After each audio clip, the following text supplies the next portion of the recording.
German President Frank-Walter Steinmeier handed over the dismissal certificates to three ministers of the Free Democratic Party. Chancellor Olaf Scholz has quickly found replacements and dismisses another minister, Finance Minister Christian Lindner. The political crisis in Germany is unwinding right now, leaving more questions than before. Scholz's dismissal of Lindner on November 6th triggered no less but the collapse of Germany's three-party governing coalition. Economic disagreements led to Lindner's firing, Scholz said, while Lindner, who by the way leads Germany's Free Democratic Party FDP, said his dispute with Scholz centered on Ukraine policy, Berliner Zeitung reports. According to Lindner, Scholz instructed him to transfer 3 billion euros to Ukraine, but Lindner disagreed due to the country's financial difficulties. Instead, Lindner proposed aiding Ukraine by sending long-range Taurus cruise missiles.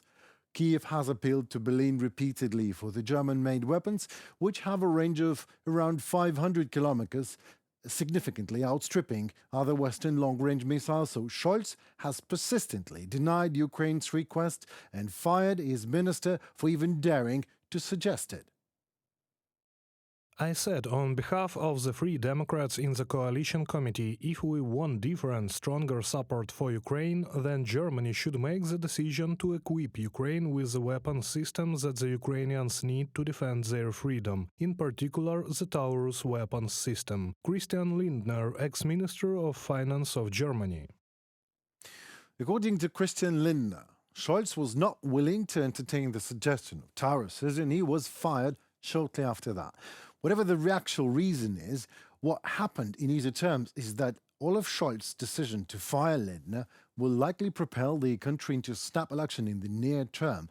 Germany will still be able to provide most of the 4 billion euros promised to Ukraine, even if the 2025 budget is not approved in time due to the coalition collapse. The thing is, Scholz, by saying that he fears escalation, by denying the absolute necessity of Taurus delivery to Ukraine, and now by firing such a highly trained professional as Christian Lindner, simply kills the coalition and sends Germany right into political turmoil that is clearly spelling trouble for Kiev, as Germany, or better said, Russian far-right party Alternative for Germany, AfD, continues to rise. So Olaf Scholz, in fact, whatever he says he's doing, he actually sings along Putin's melody. Let me give it to you in extremely simple terms, that is figures. The fortune of the richest man in the world, the founder of the Tesla company, Elon Musk, increased by $26.5 billion on November 6 after the victory of the Republican Donald Trump in the presidential elections in the United States.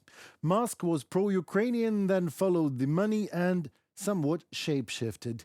Some say he's a freak, well, quite a pragmatic freak, that we must admit, as Tesla shares rose 15% in New York trading on Wednesday, extending their year-to-date gains to 32%. Musk participated in Trump's elections campaign and transferred more than $130 million to the expenses of the Republican Party. Trump promised Musk an official position in the government in the event of his victory. Second amongst businessmen whose wealth was trumped up, the co-founder of Oracle Corporation, Larry Ellison, up on $10 billion. We hope that $10 billion a day could probably make his ends meet. Third place, Warren Buffett, head of the Berkshire Hathaway, slightly more than $7.5 billion. Not bad for someone who is 94 years old. Amazon founder Jeff Bezos rose in assets $7 billion a day, and Google co-founder is another Larry Page, with an increase of $5.5 billion, were also in the top 10. The total value of the assets of these 10 richest people in the world increased by $63.5 billion. This is the largest daily gain since the Bloomberg Billionaires Index began counting in 2012. Well, most of the gains from the billionaires came from gains in US stocks. Why am I not surprised? The S&P 500 index rose 2.5% in late trading on November 6th, marking the best post-election performance in history ever, according to Bloomberg. All I personally want to add here is one thing. One day and $63.5 billion made. These 10 people are worth a total over a national debt of America that is over $1 trillion. The social values that made their enormous fortune possible are freedom and territorial integrity of the United States of America. And all of these 10 people preach these same values aloud and publicly, almost every day. which is lies. Because if that would be true, Putin would be back in his bunker by now and Ukraine would be free and its territorial integrity intact. But it is what it is.